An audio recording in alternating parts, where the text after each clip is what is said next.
Morning. Here is the flight schedule for this time. Max Airline Lagos to Kano takes off at 2:25 p.m. Arik Air Lagos to Abuja takes off at 2:20 p.m. 5 p.m. Lagos to Port Harcourt takes off at 10:40 p.m. and 5:30 p.m. Ibom Air takes off at 11 a.m. That's from Lagos to Abuja, 4 p.m. and 7 p.m. Lagos to Enugu 3 p.m. Lagos to Uyo 1:30 p.m. and 6:15 p.m. on Air Peace. Lagos to Abuja takes off at 10:35 a.m., 1:45 p.m., 2:45 p.m., 4:15 p.m., 6 p.m. Lagos to Port Harcourt 2:05 p.m., Lagos to Benin 12 p.m., and Lagos to Kano 3:10 p.m. That's the flight schedule for this time. Do plan your journey accordingly.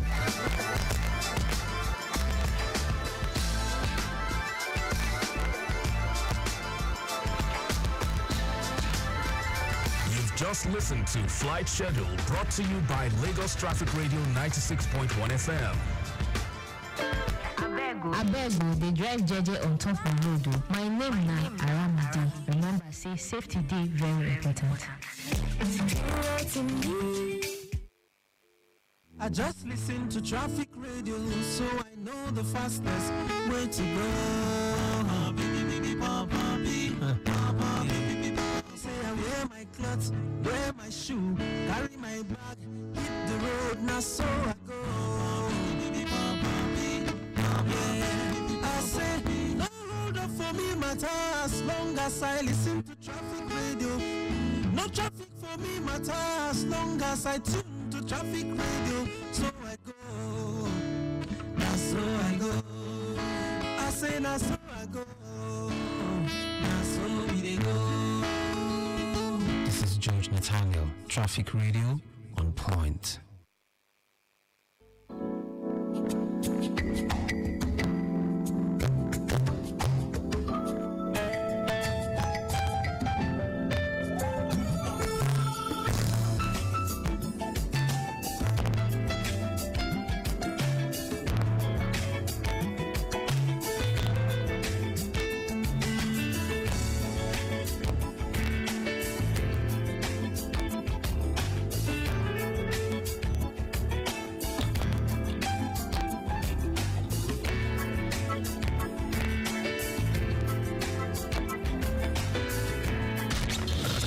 Lagos is brought to you by the Lagos State Employment Trust Fund.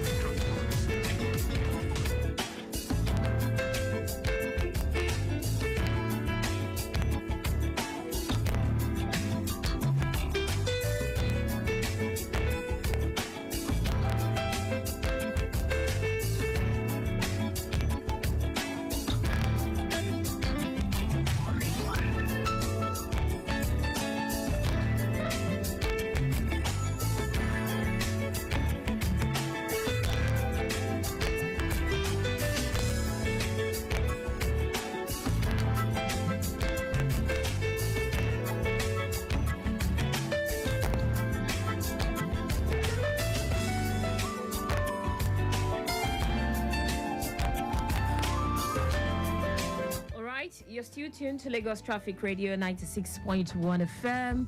And of course, we are back on the block for another edition of Accelerate Lagos this beautiful Wednesday morning.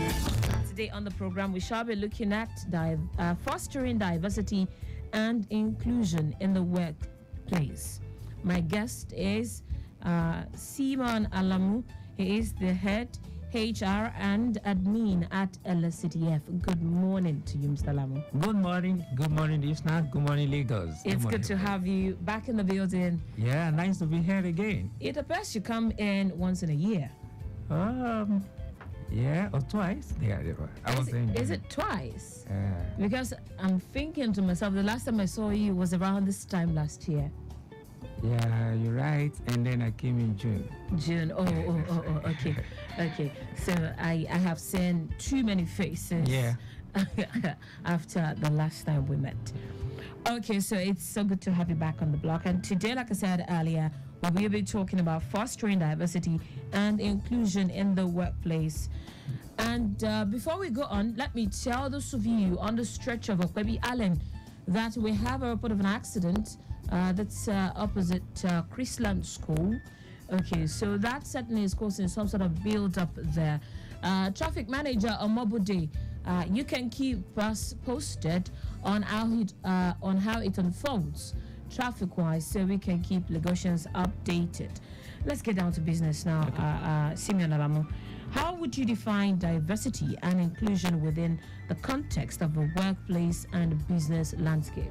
Oh, thank you very much, and thanks to all the listeners. So, diversity in the workplace refers to the demographic of people that are within your workplace, and then there's no other time to talk about this diversity than now, because in the workplace we have about 4 generations that are currently in the workplace. So we have the baby boomer that might have maybe the last set of them leaving the workplace maybe next year, and then we have the generation X, those one, and we have generation Y that's also referred to as millennial, and we have the current one that are reigning, because everybody keep on saying, oh, the Gen Z are there, the Gen Z are there. Don't forget some other one are coming, the Alpha are also coming. So we need to look at this generation and how we can harness them. So the diversity we are talking about is the different generation we have in our workplace, difference in age, difference in generation, difference in culture, difference in exposure. Now, because another thing you need to know now is that the world of work has changed. So it doesn't have boundary.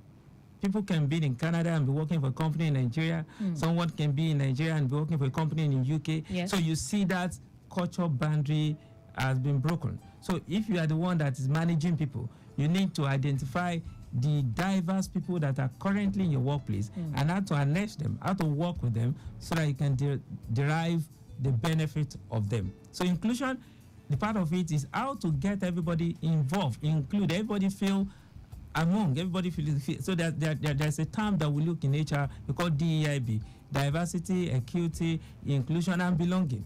So that is the key thing that people that are home business need to look at in this recent time if you want to get the best from your employee. All right, let's quickly take this call. Oh, I lost that call from one of the traffic managers, and I'm guessing that was Ido trying to reach out. He covers the mile 12 axis. Ido, please put your call through again. I would really love to hear from you what the latest is as regards happening on the stretch of Ikorodu Road. I have a message here from a listener that says the traffic from Ikorodu inward Ketu is a standstill from Itowolo. Okay, and I'm guessing that's why Idowu is trying to reach out from Ikorodu is a standstill inward Ketu. I recall that before I handed over to Victor around 8:40 this morning, Idowu had reported an impediment at mile 12 inward Kushofe, affecting the flow of traffic backward to Wodiuniri. And I just don't want to believe that that's still the same impediment that is affecting the flow of traffic. So please, Idowu, if you're listening, and the entire team, Aladeshaye, if you're listening also, please confirm to me where this backlog is. I have a message from a listener that says all the way from Ikorodu, you covered the Ogulonto axis. What's the situation around Ogulonto in Wedajegule? All right, the program is still Accelerate Lagos here on Lagos Traffic Radio 96.1 FM. Today, we are talking fostering diversity and inclusion in the work.